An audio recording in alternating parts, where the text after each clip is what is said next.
Hey, good morning. I'm Richard Rose. Welcome to Exit 1055 Long Island. It's your TV 1055 show about all things Long Island.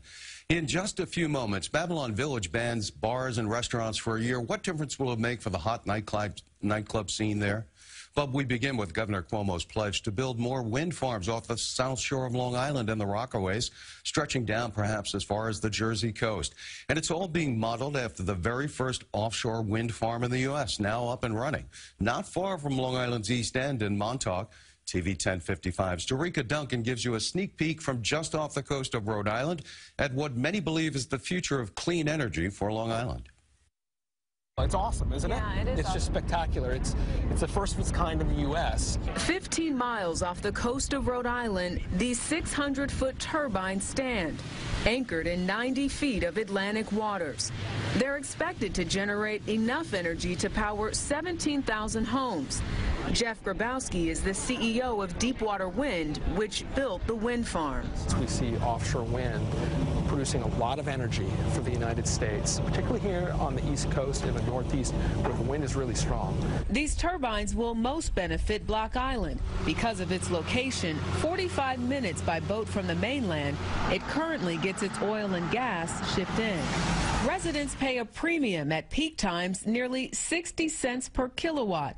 The wind farm is expected to cut that cost to about 24 cents. Hi. That's great news for 68-year-old Steve Draper. His family runs one of the oldest businesses on the island, the 1661 Inn. Our bill last year was somewhere around $200,000. You try everything to cut your cost, but it's a major factor in doing business here. While countries like Denmark have been using offshore wind farms since the early 90s, U.S.-based projects have been stalled due to court fights over environmental fears and protests over the turbines blocking beachfront views. It took a long time to get here. How long? It took us 8 years to build this project. Other projects are in the works, potentially bringing 200 more wind turbines to the area within the next 10 years. Steve Draper expects people will get used to the new scenery. We all got used to telephone poles and telephone wires in our view shed, and they're not beautiful. A view of the future, powering the future. And to talk about it all, joining us now is Neil Lewis. He's the executive director of the Sustainable Institute at Molloy College, a Sustainability Institute. That's right. Thank you. Welcome to the show. And before we talk about where New York and Long Island will take this, we actually have had some news. A deal that's been reached between LIPA and the company that did this Block Island one, right? Explain where that's at. That's right. So the 5 that you just saw are at Block Island. They want to put another 15 right next to them, which would be about 30 miles from Montauk. So it would have no view impact on Long Island, and the LIPA Board of Trustees is set on Wednesday of this week to approve this contract. We understand the negotiations. And is that expected, that there will be an approval? And the governor is clearly behind it. I think it'll be unanimous. There's a lot of excitement for this.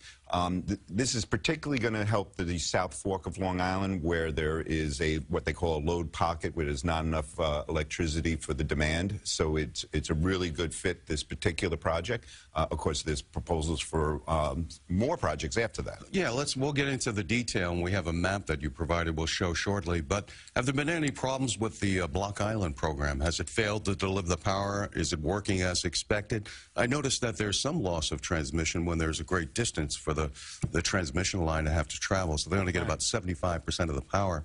Is that what was expected? Yeah, everything I've heard is positive, that they're performing as expected. When you're out in the ocean, with any renewable energy, there's intermittency. So solar, when the sun goes down, you don't get energy. When the wind stops blowing, you don't get energy.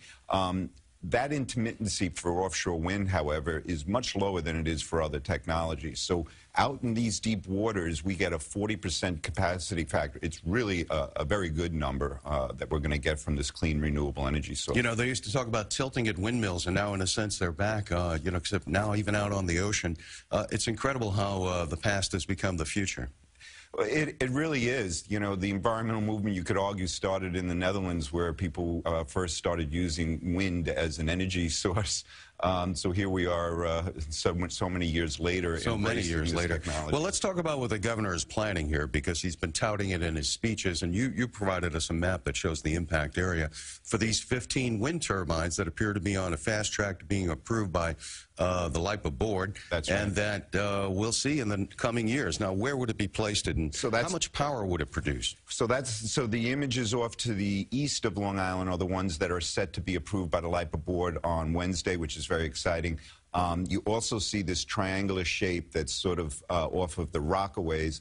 More to the west, the Rockaways. Much more to the west of that area. So like a wedge shape? Yeah, and the wedge shape is because you have shipping lanes going in and out of New York City, so they're putting it in between the lanes.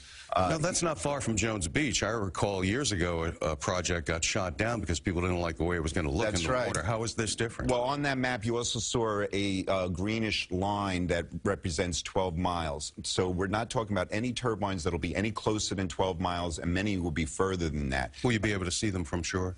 Basically, you will not. Certainly the project that's going to be approved for Block Island is 30 miles, and the governor joked that even Superman's eyes wouldn't be able to see it. But the ones that are going to be 12 miles, you'd have to have really powerful stuff to just see specks of them. So for the most part, the visual impact concerns that were raised by that earlier project that were only 3 miles out, that's completely eliminated. Okay, so a lesson was learned from that. And That's about right. 90,000 homes would be powered by these 15 wind turbines? Well, the 15, actually, they're saying something like 17,000. The numbers are all, you know, I mean, you can use that number, that 17,000 number, I think is helpful. Of course, we don't really divide up energy in that manner because it's going to homes, it's going to businesses. Really, the goal is to get to 50% renewable energy by the year 2030. Well, where does wind stand percentage-wise right now?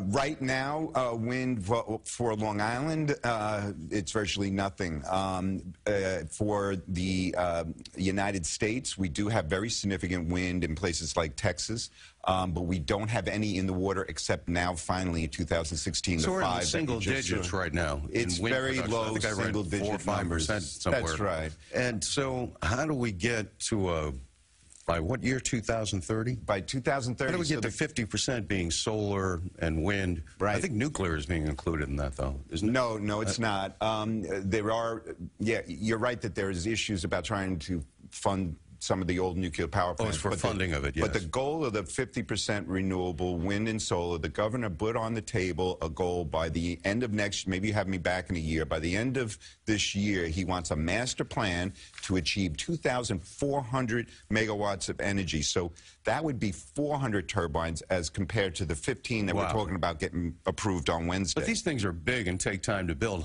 How long before we see any action on this, if it's approved by the LIPA board, and where's the money coming from? If it's approved by the LIPA board, you see construction virtually right away because they put the turbine, the 5 that you just saw on that tape, up last year. So you're going to see construction this year in 2017.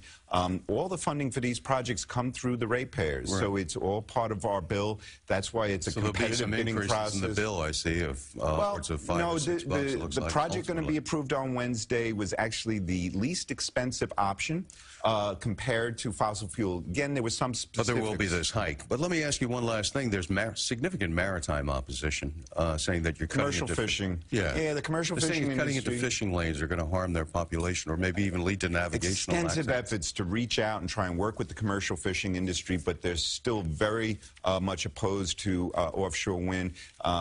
It's amazing how much political clout they have. They brought lawsuits. Well, a lot of people have jobs and make money from it, so you're going to run into but none of this is going to block them. You can still drag your nets right around the wind turbines. It has no negative impact on fishing, no negative impact on marine. So the debate begins. Now it doesn't even have a negative impact on the birds, which is a misstated misnomer that's out there. There's radar data that shows birds can fly right in between these turbines.